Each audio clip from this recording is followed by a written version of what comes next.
DK brothers Jarkiholi ಮಧ್ಯೆ ಈ cold war ಏನ್ ನಡೀತಾ ಇದೆ, ಆ ಕೋಲ್ಡ್ ವಾರ್ ನಿಲ್ಲುವಂತ ಲಕ್ಷಣ ಅಂತೂ ಕಾಣಿಸ್ತಾ ಇಲ್ಲ. ಇನ್ನೂ ಕೂಡ ಈ ಕೋಲ್ಡ್ ವಾರ್ ಮುಗ್ದಿಲ್ಲ. ಡಿಕೆ ಬ್ರದರ್ಸ್ ಹಾಗೂ ಜಾರಕಿಹೊಳಿ ಮಧ್ಯೆ ಒಂದಷ್ಟು ಅಸಮಾಧಾನದಿಂದ ಮಾತುಗಳು ಈಗಾಗಲೇ ಕೇಳಿ ಬರ್ತಾ ಇದೆ. ಬೆಳಗಾವಿ ಪಾಲಿಟಿಕ್ಸ್ ನಲ್ಲಿ ಹಸ್ತಕ್ಷೇಪ ಮಾಡಬಾರದು ಅನ್ನುವಂತ ನಿಟ್ಟಿನಲ್ಲಿ ಒಂದಷ್ಟು ಮಾತುಗಳು ನಡೀತಾ ಇದೆ. ಉಸ್ತುವಾರಿ ನಡೆಸಿದ್ದಾರೆ, ಸಂಧಾನ ಸಭೆಯನ್ನ ನಡೆಸಿದ್ದಾರೆ ಸುರ್ಜೇವಾಲಾ. ಬೆಳಗಾವಿ ಪಾಲಿಟಿಕ್ಸ್ ನಲ್ಲಿ ಹಸ್ತಕ್ಷೇಪ ಮಾಡಬೇಡಿ ಅಂತ ಸತೀಶ್ ಪಟ್ಟನ್ನ ಹಿಡಿದಿದ್ದಾರೆ. ಡಿಕೆ ಅಧ್ಯಕ್ಷರು ಎಲ್ಲಾ ಜಿಲ್ಲೆ ನಿಭಾಯಿಸಬೇಕು ಅಂತ ಡಿಕೆ ಸುರೇಶ್ ಹೇಳ್ತಾ ಇದ್ದಾರೆ. ಬೆಳಗಾವಿ ಕಾರ್ಯಕ್ರಮದಲ್ಲಿ ಬಿರುಕು ಮೂಡಬಾರದು ಅನ್ನುವಂತ ಎಚ್ಚರಿಕೆಯನ್ನ ಕೂಡ ಸುರ್ಜೇವಾಲಾ ಕೊಟ್ಟಿದ್ದಾರೆ. ಜೈ ಬಾಪು, ಜೈ ಭೀಮ್, ಜೈ ಸಂವಿಧಾನ್, ಈ ಕಾರ್ಯಕ್ರಮಕ್ಕೆ ಯಾವುದೇ ರೀತಿಯ ಧಕ್ಕೆ ಆಗಬಾರದು ಅನ್ನುವಂಥ ಸೂಚನೆಯನ್ನ ಸುರ್ಜೇವಾಲಾ ಈಗಾಗಲೇ ಕೊಟ್ಟಿರೋದು. ಖರ್ಗೆ ಅವರ ಜೊತೆಗೆ ಕೂತು ಮಾತಾಡೋಣ ಅಂತ ಸುರ್ಜೇವಾಲಾ ಕೂಡ ಹೇಳಿದ್ದಾರೆ. ಉಭಯ ನಾಯಕರಿಗೆ ಇಬ್ಬರಿಗೂ ಕೂಡ ಈಗ ಕಿವಿ ಮಾತನ್ನ ಹೇಳಿದ್ದಾರೆ. ರಾಜ್ಯ ಕೈ ಉಸ್ತುವಾರಿ ಖರ್ಗೆ ನೇತೃತ್ವದಲ್ಲಿ ಮತ್ತೊಮ್ಮೆ ಸಂಧಾನ ಕೂಡ ಸರ್ಕಸ್ ನಡೆಯಲಿದೆ ಅನ್ನುವಂಥ ಮಾಹಿತಿ ಕೂಡ ಲಭ್ಯ ಆಗ್ತಾ ಇದೆ. ಕೈ ಶಾಸಕರು ಈಗ ದುಬೈ ಪ್ರವಾಸವನ್ನ ಕೂಡ ಕೈಗೊಂಡಿದ್ದಾರೆ. ಅದನ್ನ ಕೂಡ ಮುಂದೂಡಿಕೆ ಮಾಡಬೇಕು ಅನ್ನುವಂಥ ಮನವಿಯನ್ನ ಕೂಡ ಈಗ ಮಾಡಿಕೊಂಡಿದ್ದಾರೆ.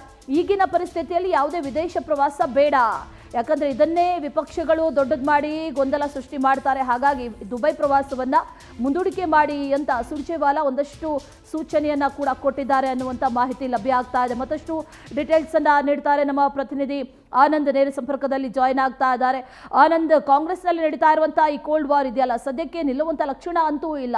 ಸುರ್ಜೇವಾಲಾ ಈಗಾಗಲೇ ಒಂದಷ್ಟು ಸಂಧಾನ ಸಭೆಯನ್ನ ನಡೆಸಿದ್ರು, ಆದ್ರೆ ಮೇಲ್ನೋಟಕ್ಕೆ ಸಕ್ಸಸ್ ಆಯ್ತು ಅಂತ ಅನ್ಸಿದ್ರು ಕೂಡ ಸಕ್ಸಸ್ ಆಗಿಲ್ಲ. ಹೈಕಮಾಂಡ್ ಎಂಟ್ರಿಯನ್ನ ಪಡೆಯುತ್ತಾ ಮುಂದೆ ಏನಾಗುತ್ತೆ, ಯಾವ ರೀತಿಯ ಸೂಚನೆಯನ್ನ ಕೊಡಬಹುದು, ಡೀಟೇಲ್ಸ್ ಅನ್ನ ಕೊಡೋದಾದ್ರೆ ಆನಂದ್.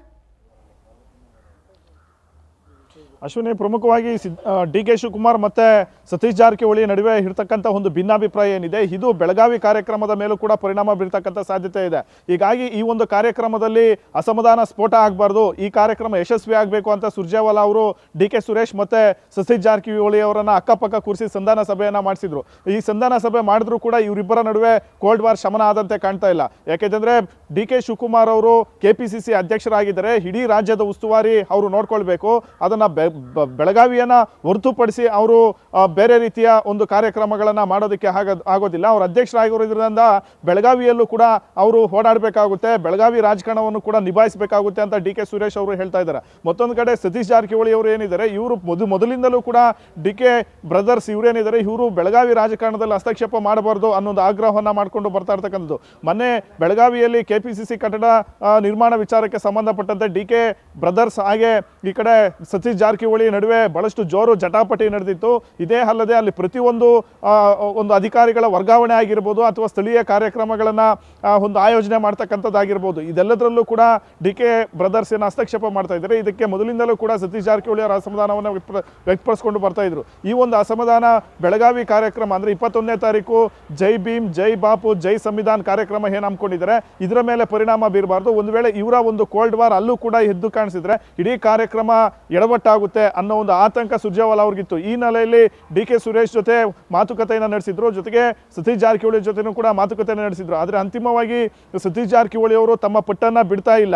ಯಾವುದೇ ಕಾರಣಕ್ಕೂ ಬೆಳಗಾವಿ ರಾಜಕಾರಣದ ಕಡೆ ಡಿ ಕೆ ಬ್ರದರ್ಸ್ ತಲೆ ಹಾಕಬಾರ್ದು. ಅದರಲ್ಲೂ ಕೂಡ ಲಕ್ಷ್ಮೀ ಹೆಬ್ಬಾಳ್ಕರ್ ಪರವಾಗಿ ಪದೇ ಪದೇ ಡಿ ಕೆ ಶಿವಕುಮಾರ್ ಅವರು ಬ್ಯಾಟಿಂಗ್ ಅನ್ನ ಮಾಡ್ತಾ ಇದ್ದಾರೆ. ಹಾಗಾಗಿ ನಮ್ಮ ಕಾರ್ಯಕರ್ತರನ್ನ ಬಹಳಷ್ಟು ಒಂದು ಹಿನ್ನಡೆ ರೀತಿಯಲ್ಲೇ ಮಾತನಾಡ್ತಾರೆ. ಇದಕ್ಕೆ ಇದರಿಂದ ನಮಗೆ ಮುಜುಗರ ಆಗ್ತಾ ಇದೆ ಅನ್ನೋ ಒಂದು ಆಕ್ರೋಶವನ್ನ ಸತೀಶ್ ಜಾರಕಿಹೊಳಿ ಅವರು ಹೊರ ಹಾಕಿದ್ರು. ಹಾಗಾಗಿ ಇವರ ನಡುವೆ ಕೋಲ್ಡ್ ವಾರ್ ಶಮನ ಆದಂತೆ ಕಾಣ್ತಾ ಇಲ್ಲ.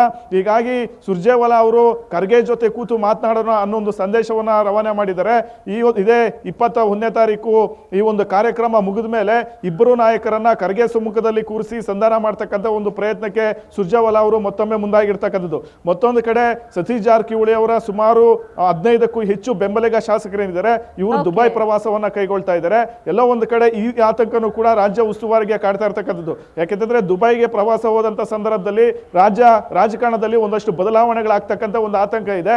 ಜೊತೆಗೆ ಕೆಲವು ನಾಯಕರು ದುಬೈಯಲ್ಲೇ ಮೊಕ್ಕಾಮೂಡಿ ಅಲ್ಲಿಂದಲೂ ಕೂಡ ಒಂದಷ್ಟು ರಣತಂತ್ರಗಳನ್ನ ರೂಪಿಸ್ತಕ್ಕಂಥ ಅಥವಾ ಸರ್ಕಾರವನ್ನು ಅಸ್ಥಿರ ಮಾಡತಕ್ಕಂಥ ಒಂದು ಪ್ರಯತ್ನಗಳನ್ನ ಮಾಡಬಹುದು ಅನ್ನೋ ಒಂದು ಆತಂಕ ಸುರ್ಜೇವಾಲಾಗೆ ಕಾಡ್ತಾ ಇರ್ತಕ್ಕಂಥದ್ದು. ಹಾಗಾಗಿ ದುಬೈ ಪ್ರವಾಸವನ್ನ ಸದ್ಯಕ್ಕೆ ಮುಂದೂಡುವಂತೆ ಆ ಒಂದು ಶಾಸಕರಲ್ಲಿ ಮನವಿಯನ್ನ ಮಾಡ್ಕೊಂಡಿದ್ದಾರೆ.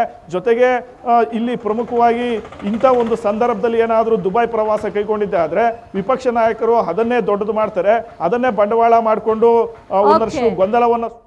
Okay Anand, thank you ಡೀಟೇಲ್ಸ್ಗೆ.